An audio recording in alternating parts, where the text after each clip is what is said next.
네, 최근에 네이버와 카카오 주가가 곤두박질 치고 있다고 하네요. 이 정부가 규제 카드를 꺼내서라는데 최이배 전 의원 공인회계사 자격증도 있으신가 봐요. 카카오 저격수 더블채 최이배 의원과 함께하겠습니다. 어서 오십시오. 예, 안녕하세요. 예. 네. 카카오와 네이버 주가가 오늘은 약간 반등한 모양이네요. 예. 그동안 너무 빠져서 예, 1.117%, 2.7% 조금 오른 모양이에요. 예, 좀 올랐는데 뭐 카카오는 지금 연 3일로 따지면 마이너스 16%, 네이버는 마이너스 10% 기록하고 있어서 아무튼 뭐 규제에 대한 얘기가 나오면서 기업 가치에 대한 좀 흔들림이 있는 것 같습니다. 네. 주가 급락의 발단이 그러니까 금융당국의 규제책이 나오면서 이렇게 된 거죠? 그렇죠. 어떤 예. 내용이죠 이게? 지금 이제 카카오나 네이버 모두 다 금융 쪽 관련된 서비스를 이제 하고 있습니다. 그래서 우리 뭐 네이버페이, 카카오페이 이런 것들 이제 많은 소비자들이 사용하고 있고요.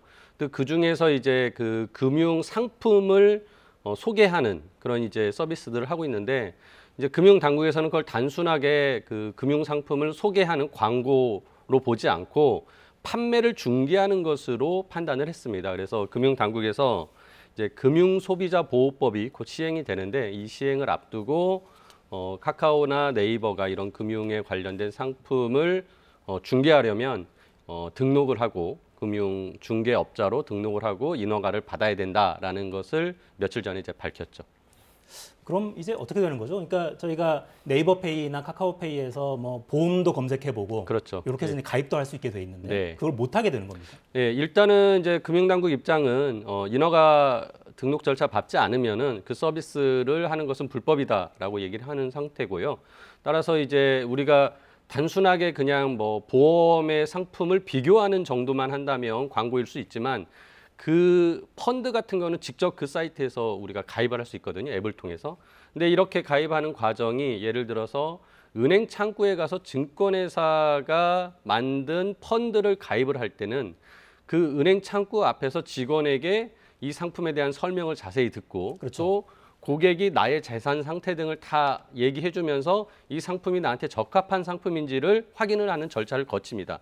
그렇게 함으로써 이제 그 소비자가 금융 소비자가 잘못된 상품을 가입해서 뭐 손해 볼 가능성을 줄이려는 소비자 보호의 절차를 밟는데 이 앱으로 너무나 간단하게 그냥 펀드나 뭐 이런 상품에 가입을 하게 되는 경우는 충분한 설명을 듣지 않았기 때문에 소비자가 보호되지 못하는 측면이 있죠. 그래서 이제 그 부분 때문에 제가 보기에는 뭐 카카오나 네이버 모두 다 금융 당국의 그 인허가 절차를 밟는 과정을 거치고 뭐 계속 서비스를 할 수 있을 거라고 봅니다.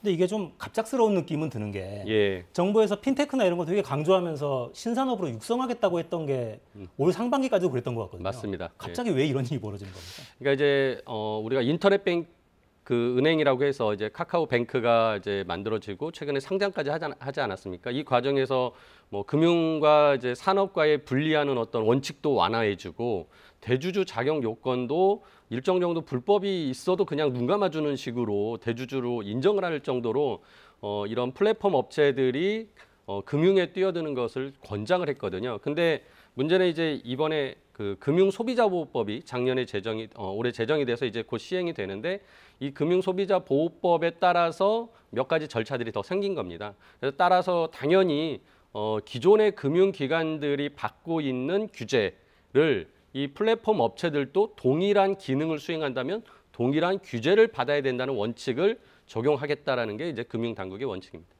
그러니까 육성을 하려고 그동안 좀 봐주고 있었는데 네, 이제는 동일 서비스에는 동일한 규제를 하겠다. 그렇죠. 예. 당연한 말 같기도 하고요. 네. 이렇게 가는 흐름이 맞는 건가요? 지금 이제 가장 중요한 부분이 이제 금융 소비자 보호입니다. 물론 우리가 산업을 키우는 것도 중요하지만 솔직히 금융 산업이라는 것이 어떻게 보면은 이미 포화 상태인 경우에 거기에 이제 새롭게 어떤 특별한 그 플랫폼이라는 기능을 가진 특별한 서비스를 추가하는 것이기 때문에 금융 산업을 더 발전시키는 것은 맞겠지만은 경쟁을 더 치열하게 만드는 부분은 좀 약하거든요. 그런 측면에서 지능도 중요하지만은 지금은 오히려 소비자 보호 쪽에 더 신경을 써야 된다라고 생각하고 아시다시피 뭐 최근에 사모펀드를 통한 어떤 소비자들의 피해 같은 것들이 이루어졌기 때문에 금융 당국 입장에서는 소비자 보호에 좀 지금 방점을 두는 것 같습니다. 그러니까 기업 입장에서는 좀 당황스러운 상황이긴 할 것 같습니다. 그러니까 예. 이런 육성책을 통해서 굉장히 빠른 속도로 성장을 했거든요. 네. 저희 그래픽 만들어 놓은 거 있죠. 성장세가 얼마나 컸는지 계열사가 이렇게 빠른 속도로 늘었고 그러니까 네. 이걸 반드시 문어발 확장이라고 표현할 수 있을지는 잘 모르겠습니다만 네네. 굉장히 빠른 속도로 성장을 해오다가 갑자기 이제 태도 변화가 있는 거예요. 앞서 이제 금융 쪽만 얘기를 이제 쭉 설명을 드렸는데 지금 계열사가 굉장히 많이 늘어나지 않았습니까? 지금 카카오 같은 경우는 대규모 기업 집단으로 공정위가 이제 규제 대상으로서 그 지정을 하는 그룹이 되었는데요. SK 그룹에 이어서 두 번째로 가장 많은 계열사를 가지고 있는 회사가 그 그룹이 됐습니다. 그러니까 굉장히 다양한 사업을 하고 있다라는 거죠. 그래서 이제 우리가 소위 말하는 재벌들의 문어발식 확장을 지금 따라가는 것 아니냐라는 이제 얘기가 나오고 있고, 특히나 카카오가 골목 상권에 관련된 사업들을 굉장히 많이 또 진출을 합니다. 뭐 미용실 예약 이런 거 많이 하죠. 미용실 예약 서비스, 대리기사 뭐 호출 서비스, 뭐 택시 호출하는 거 지금 많이 또 하고 있고요. 뭐 걷다가 이제 골프 이제 스크린 골프 하는 것까지 뭐 진출할 정도로 영어학원까지. 그러니까 이제 이렇게 기존에 있던 사업들에 들어오기 때문에 이 부분이 이제 부딪히는 거죠. 그러니까 우리가 흔히 재벌들이 돈을 많이 벌고 자본이 축적되면 신산업, 새로운 산업 쪽으로 진출을 해서 새로운 산업과 시장을 만드는 역할을 했다면 지금 카카오가 벌이는 행태는 자본을 모아서 오히려 기존의 작은 소상공인들이 하던 시장에 뛰어들어서 플랫폼이라는 경쟁력을 가지고 그 시장을 잡아먹겠다라는 태도를 보이고 있는 거죠. 이제 이런 부분들이 지금 이제 뭐 정치권이나 또 이제 당연히 골목 상권에 계시는 소상공인들과 부딪히는 측면이 되겠습니다. 네. 그러니까 어느 인터넷 댓글엔 이런 것도 있더라고요. 삼성이 김밥 천국 하겠다 그러면 이해해 줄 거냐? 그런 상황이다. 뭐 이런 댓글도 있던데. 네. 그러니까 이제 온라인 플랫폼에 울며 겨자 먹기로 등록한 영세 상인들. 예. 뭐 수수료 때문에 부담이 큰 모양인데 네. 과도한 수수료 고통을 카카오 당했다. 이런 신조어로도 표현하는 모양이에요. 네. 한번 들어보겠습니다. 헤어샵 예약 서비스를 좀 예로 좀 들었습니다. 그러니까 처음에는 이게 첫 방문 고객들한테는 12% 정도 수수료를 물리고 대방문 고객들한테는 5%의 수수료를 물렸었는데요. 자영업자들의 반발이 심하니까 첫 방문 고객에는 25% 정도의 수수료를 물리되 대방문 고객은 무료로 해주겠다. 이런 식으로 입장을 좀 바꿨습니다. 그러니까 가맹 헤어샵 입장에서는 재방문 고객이 많이 늘수록 수수료를 무료로 내게 되니까 이익이 될 거 아닙니까? 근데 실제 운영을 해보니까 소규모 헤어샵, 동네 헤어샵 같은 경우에는 신규 방문 손님들이 더 많아서 오히려 이제 25%의 수수료만 네, 그러니까 이 빅테크 기업들이 혁신을 하고 있는 줄 알았더니 골목으로 들어오고 있어요. 네. 그 규제는 불가피하다고 보십니까? 그렇죠. 그러니까 우리가 기술력을 통한 이제 자연 독점 현상이라고 하는 경우에는 그게 소비자의 후생을 오히려 더 넓혀서